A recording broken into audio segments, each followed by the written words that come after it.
مباراة الأهلي والزمالك في نهائي كأس السوبر. المباراة دي أنا مستنيها بقالي 40 يوم، وتحديدا من يوم الاثنين 29/9، بعد ما المدير الفني الأعبط في تاريخ الزمالك أخد القرار اللي خسرنا بسببه كل حاجة. وجاء الوقت اللي الزمالك يرد اعتباره ويرد اعتبار جمهوره اللي روح مقهور من الاستاد يومها. جاء الوقت اللي الزمالك يرد فيه كرامته وشخصيته وكيانه. بكل تأكيد مباراة هتبقى صعبة لكنها مش مستحيلة. الزمالك قادر يكسب، طبعا قادر يكسب، وابقى بضحك عليك يا معلم لو قلت لك غير كده. ليه؟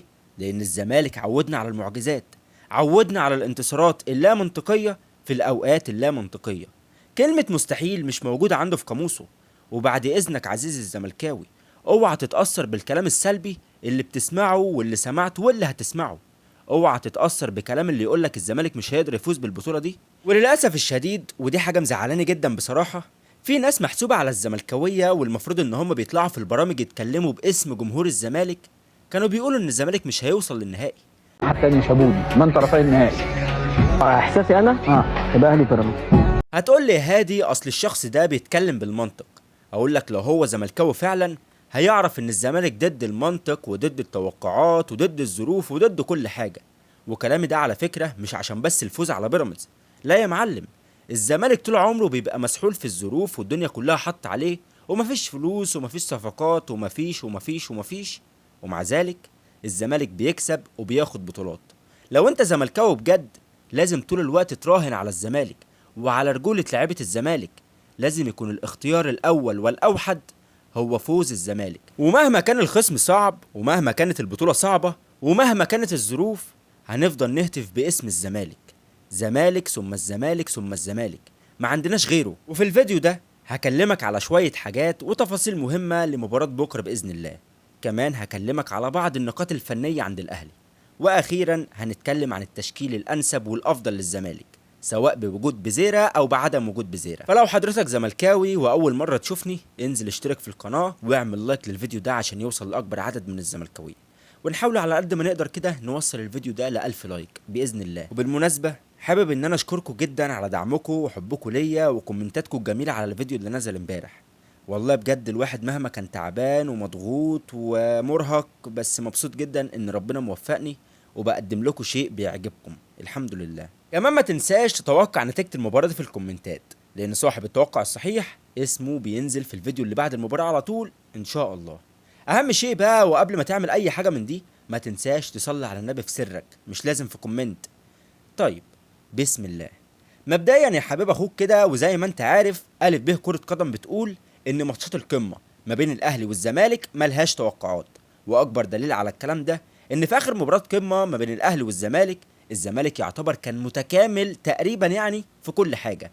استقرار فني، استقرار في مراكز اللاعبين، ومفيش اصابات مؤثرة. وحضرتك كنت داخل المباراة دي عندك دوافع اكتر للفوز عشان تتصدر الدوري، على عكس الاهلي اللي كان لسه ممشي مديره الفني وزيزو مصاب وعنده مشاكل دفاعية مؤثرة جدا، ومع ذلك للأسف الأهلي كسب. طب ليه؟ تعال أقولك. لأن الماتشات اللي بتبقى زي دي ما بتبقاش معتمدة على الفنيات قوي جوه الملعب، لا دي بتبقى محتاجة لعيبة رجالة، محتاجة لعيبة حاسة بالمسؤولية اللي عندها، ومن الآخر يعني كده بتبقى محتاجة لعيبة غلاوية. وده اللي حضرتك شفته من لعيبة الأهلي واللي أنا شفته من جمهور الأهلي في المدرج يومها بعد الخسارة. فكرة ان يبقى فيه تراخي وشغل الروح الرياضية ده والله العظيم ما بيأكلش عيش. وبالمناسبة الكلام ده مش بنشوفه غير من لعيبة الزمالك، انا بتضايق جدا جدا منه. شوف الماتش اللي فات لما حسين الشحات جاب جون عمل ايه، شوف احمد نبيل كوكا كان بيدخل يكسر في بزيرة ازاي، وعلى الجانب التاني شوف حسام عبد المجيد وهو بيبوس راس تريزيجيه وهو داخل يشوط ضربة جزاء، رغم ان عبد المجيد قبلها كان بيعمل اعلان لمحل مفروشات. ما بقولكش تدخل تكسرهم او تدخل تأذي حد فيهم، لا طبعا، بس مقصود كلامي انك تنزل تلعب راجل، موت نفسك على كل كورة، خلي لعيبة الاهلي تخاف تشترك معاك في التحام. خد عبرة ومثال من جمهور الزمالك يا اخي، انزل الماتش ده وانت واخد رجولة وروح وغيرة الجمهور على ناديهم. اقسم بالله يا جماعة الروح الرياضية والجو العاطفي اللي بنشوفه من لعيبة الزمالك ده ما بيأكلش عيش، مش هيخليك تكسب في ماتشات القمة. ماشي يا عم، ده اخوك وصاحبك وزميلك وكل حاجة، بس وانت في معسكر المنتخب مش هو بينافسك. لذلك يا جماعة عنوان للمباراة دي، وكما يقال في التالتة يمين، المباراة دي هتخلص بالحرب مش بالحب. طيب تعالى بقى نتكلم فن شوية. برغم انه والله انا شايف ان الكلام اللي كلمتك فيه ده اهم بكتير من الفنيات. ولكن نسمي الله كده مع بعض عشان في كام نقطة مهمة جدا هكلمك فيها، واتمنى من حضرتك لو لسه ما عملتش لايك يعمل لايك، لان اقسم بالله الكلام ده متعوب فيه جدا. مبدئيا خلينا متفقين ان الاهلي شكله بقى افضل من الماتشات اللي فاتت، وركز لان هنا بكلمك على الشكل مش الانتاجية. يعني مثلا الشكل في الانتشار، الشكل في تمركزات اللاعبين، او الشكل في الضغط. لكن الاهلي ما زال عنده مشكلة كبيرة جدا في خط دفاعه، مش عارف ومش قادر يعالجها، واظن دي مشكلة واضحة للجميع. احمد عبد الرؤوف قدامه اختيار صعب، يا اما يفتح خطوطه ويحاول يستغل الاخطاء الدفاعيه دي عند الاهلي، وساعتها ممكن يندم لان الاهلي عنده امكانيات كويسه في الهجوم، يا اما يلعب بنفس الاسلوب اللي لعب بيه قدام بيراميدز، وساعتها برضه ممكن يندم. بس ممكن ما يندمش. الاهلي اخترق في مباراه الدوري وقدر يسجل هدفين برغم الدفاع الكومباكت اللي كان عامله السباك بتاعنا. بس لازم تحط في اعتبارك ان شكلنا مع فريرة كان سيء جدا، كنا بننزل نلعب بالحب والكنتالوب خالص، لا لنا تنظيم دفاعي ولا انضباط دفاعي ولا شكل دفاعي اساسا. وللاسف الموضوع ده ما ظهرش قدام الاهلي بس، لا يا معلم، ده ظهر قدام اضعف الفرق اللي قابلتها السنه دي. لكن مع احمد عبد الرؤوف اظن ان شكلنا بقى افضل حتى ولو بنسبه مش كبيره.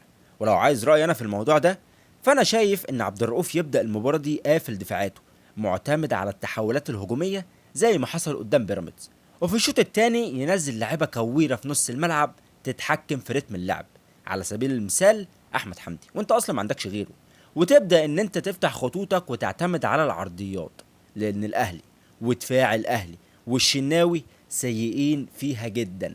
كمان فكره انك تدافع ال90 دقيقه وما تستغلش اخطاء دفاعات الاهلي الكارثيه، اعتقد يعني دي فكره في منتهى الغباء. طب ليه بقى انا بقول لك انك تنزل في الشوط الاول متحفظ دفاعيا، وفي الشوط الثاني تفتح خطوطك نوعا ما مع التحفظ الدفاعي برضه وتهاجم؟ اكيد ليها سبب.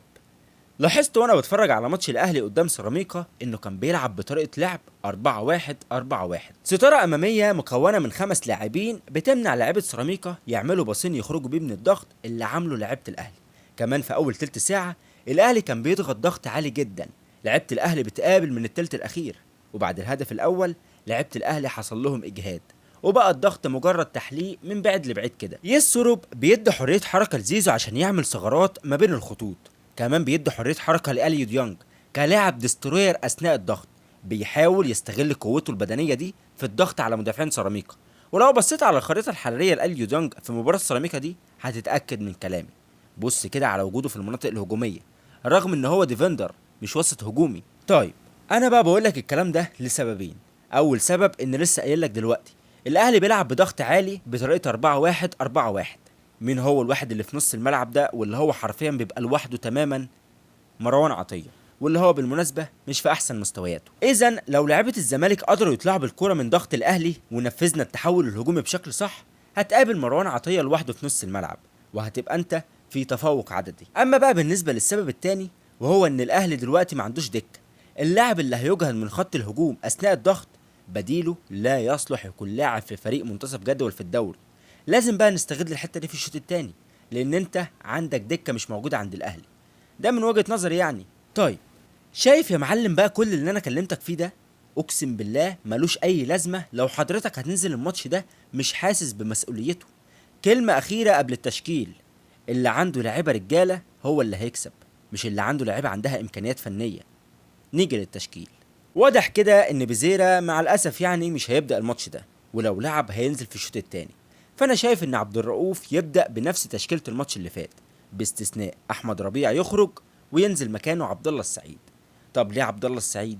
لان زي ما قلت لك الاهلي بيلعب بضغط عالي، مهم جدا يبقى عندي لاعب يطلعني بالكوره، لاعب ما بيغلطش والكوره معاه اثناء الضغط العالي، لان اثناء الضغط العالي من الخصم انا مش محتاج لاعب قوي بدنيا او لاعب قوي في الالتحامات، لا انا محتاج لاعب عنده ذكاء وعقل. العقل مهم جدا هنا اكتر من القوه. كمان عدي الدباغ والله ما ينفعش يلعب كوينج، انت كده بتحرق احسن مهاجم بيضغط عندك، والوحيد اللي قادر يستغل اخطاء الاهلي دي بسبب تحركاته. طب مين يلعب وينج يمين؟ السؤال ده مفيش حد يقدر يجاوب عليه غير احمد عبد الرؤوف. ايه ده يا هاد انت بتهزر؟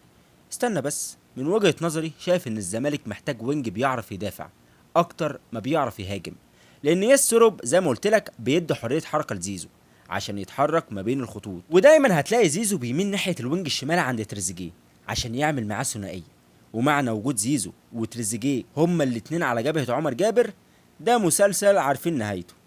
مسلسل ايه؟ ده فيلم رعب. لذلك انا محتاج لاعب بيعرف يدافع بشكل كويس عشان يساند عمر جابر في الحتة الدفاعية دي.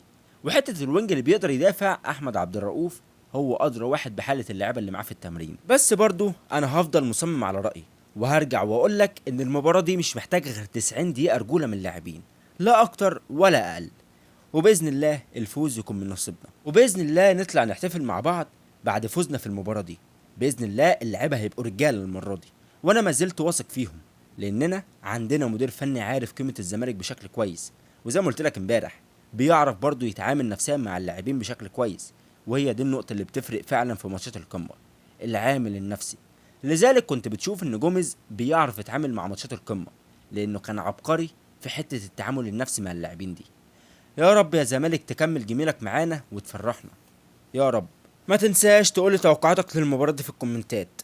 كان معاكم مهدي هشام، مع السلامة.